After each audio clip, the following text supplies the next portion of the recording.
Why is it that Africans are so concerned about the conflict in the Gaza Strip and the conflict between Ukraine and Russia, with our media houses reporting it on a daily basis? Yet there is a conflict in Sudan, which has occasioned perhaps the worst humanitarian situation in the recent past. When there is a conflict in southern Cameroon, where children have not gone to school for many years, yet there is a conflict in the Democratic Republic of Congo, yet there is unease in Somalia, yet there is unease in the Amhara region in Ethiopia, yet there is unease in Central African Republic, yet there is insurgency in northern Burkina, Mali, Chad, and unease in Guinea. And I asked myself, what is the problem? And I answered by saying, it is because we do not write our story. It is because we are defined by others. And as long as we are defined by others, as Malcolm X said famously, unless the African in the continent is respected, no black man or woman will be respected outside of the continent of Africa. There is wisdom, therefore, as my good friend Dr. Shem said, for us to begin to ask the question, who are we? And what can we do to regain confidence and to regain our rightful place in the world? Nostalgically, we talk about Mansa Musa and how his pilgrimage to Mecca changed the world. We romanticize our past. But the reality is that our continent can do better, because she did many years ago. I remember reading one of the most iconic speeches ever delivered by an African in the year 1906 at the University of Columbia by South Africa's Pixley Kaisaka Seme, The Regeneration of Africa.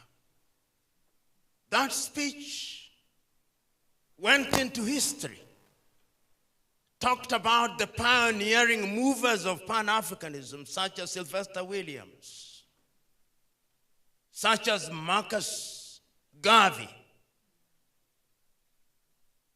talked about many things and said that Africa must regenerate. He reminded his audience on that day that the African spirit remains unsettled. 12,000 ships took off from the western coast of Africa to the Caribbean.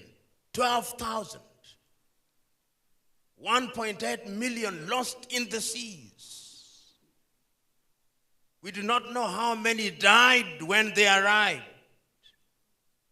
6 to 10 million taken to the Arab world, with 99% of the men castrated. That is Africa for you. Then after they were done with slavery, they came up with the colonial project. They sat in Berlin, parceled our continent into 54 units, which we still kill and maim for in order to retain boundaries created by the colonizer in Berlin.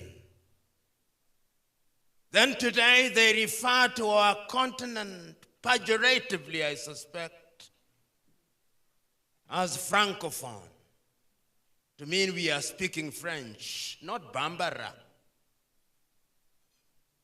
Anglophone, to mean we are speaking English, not Gikoyo, not Luo, not Kiganda. Lusophone, to mean we are speaking Portuguese, not Ovambo and Ovimbundu. Then they came and changed our names.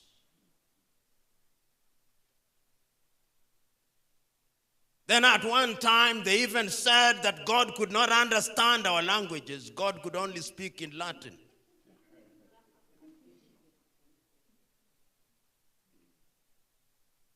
And that is what defines us even as we speak today. So that when we talk about the African diaspora, even our gravitation is holding all factors constant to those who colonize us. If you are in Dakar, in Senegal, your true north is Paris. If you are in the Democratic Republic of Congo in Kinshasa, and you want to escape the pain in Kinshasa, is Brussels. If you are in Luanda, Angola, or Maputo, or Praia in Cabo Verde, your gravitation is Lisbon. If you are in Kenya, or Zambia, or Nigeria, or Ghana, if you don't gravitate towards London, it is Washington. Those of you who are students of science will well remember Pavlov's conditional reflex. It is alive and well. And the time, therefore, is to liberate ourselves from lamentation. We have lamented too long. We have agonized too long. The time is to give meaning to the statement made by Tanzania's Julius Nyerere on the 6th day of March 1997, when he was the guest of honor on the occasion of the 40th anniversary of Ghana's independence. And Mwalimu said, if Africa does not unite, there is no future for Africa. And we are not talking about the unity of the graveyard where we all agree. No, it is unity of purpose. Today, many African governments have ministries of foreign affairs with an appendage called the diaspora, even diaspora desk, but they see you as they see gold mines. It is your dollar that they are interested in. It is your pound that they are interested in. It is your euro that they are interested in. They do not see the human resource that you are. As I speak to you now, some of our best men and women are outside of the continent. Our best engineers are to be found outside of the continent. Our civil engineers are to be found outside of the continent. And it's the Chinese who are building our roads, a paradox and an irony at once. That is where we are. Today, our best doctors are to be found outside of the continent. So that when our leaders in Kenya, when they want to give birth, they go to the United States. When they have a flu, they go to the United States. When they are about to die, they go to Europe and America and India.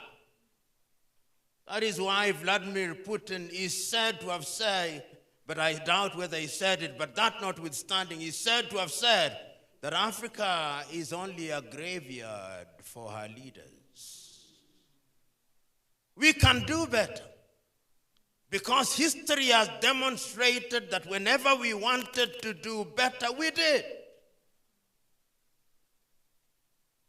You know, many times when I think about our founding fathers and mothers, and I listen to some of them in their very unsophisticated way, some of them through music, Miriam Makeba, some of them through religion, Kim Pavita, Donna Beatrice of the Democratic Republic of Congo.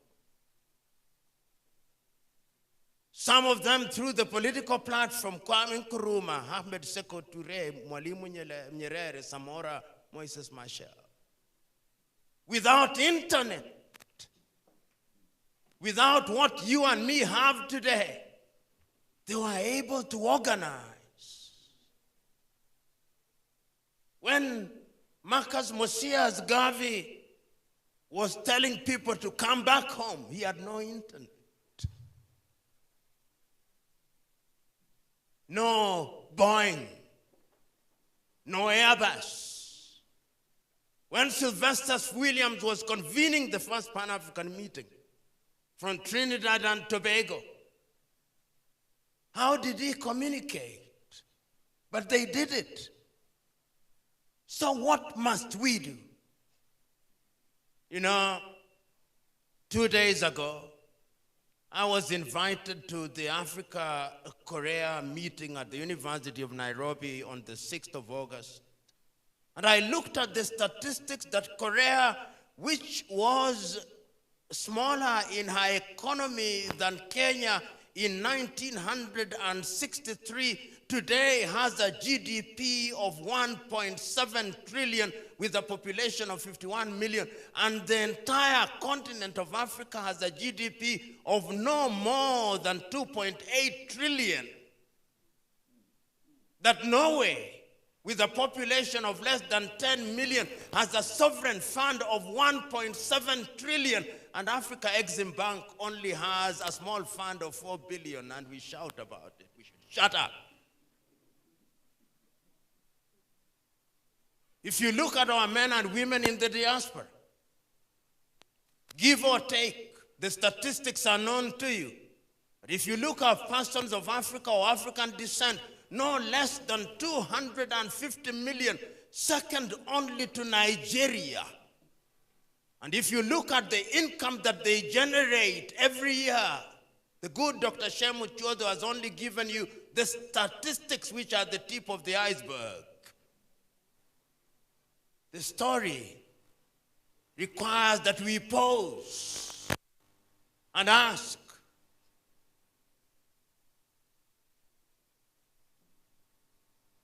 one week ago, I wrote to the chairman of the African Union and told him in my letter that this is the year of reparations, the year 2025. We are in the month of August, 4 months to go. What is happening?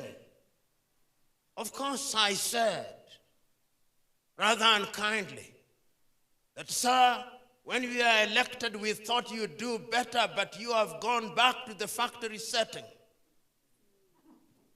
It is diplomatic niceties, sterile statements and speeches, jamborees, with the consequence that Africa is a forest of protocols and declarations which yield nothing. We are the only continent whose leaders are summoned. Africa-China conference in Beijing, and all our 54 leaders by private jet are in Beijing. Africa-Russia in Sochi, and they go. Africa, even little Qatar in Doha, and they go.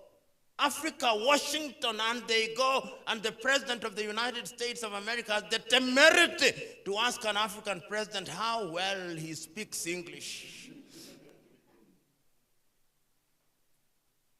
The time is now for you to change.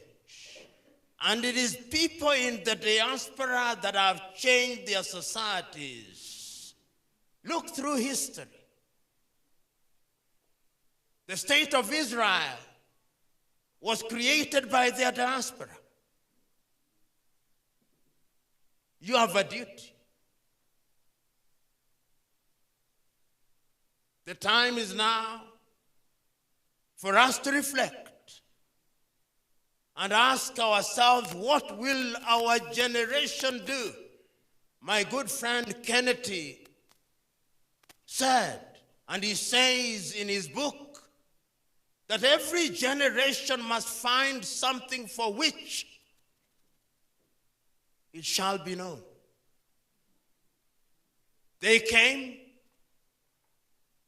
they resisted, even if they failed. The Amazon women of Dahomey resisted. Queen Zinga resisted in Angola. Mekatilili wa Menza resisted. Shaka the Zulu resisted. There was the Hair Rebellion. There was the Maji Maji Rebellion. There was the Mau Mau Rebellion. They resisted. Then there came another crop and they resisted, and we regained our independence. And we lost it through some leaders who changed for the worse. What is our generation going to do? What will we be remembered for? The Ethiopians in the diaspora have financed the Grand Ethiopian Renaissance Dam. It can be done. But we must not work in silos. We must work as one unit. The geographical entities that were bequeathed to us by the colonizers must not stand in the way of our unity. You know, in the year 2013, the then chair of the AUC in Nkosazana and Lamini Zuma wrote a letter to Kwame Nkrumah apologizing to Kwame because we refused to listen to him. Africa has long realized that we must do things for ourselves. When they sat in 1963 in Addis Ababa, they said we must do things for Africa. We must have intra-African trade. They repeated the same again in 1973 in Addis Ababa, repeated it again in 1980 in Lagos, repeated it again in Addis Ababa in the year 2013. We have Africa Agenda 2063 and Africa Continental Free Trade Area. They met in Kigali and said that we should move freely in the continent. They met in Yamoussoukro and said we shall open the air skies, but I suspect some of you were required to have visas before you came. Or if they did not call them visas, they gave them another Christian name. But you paid some money before you came here. How can it be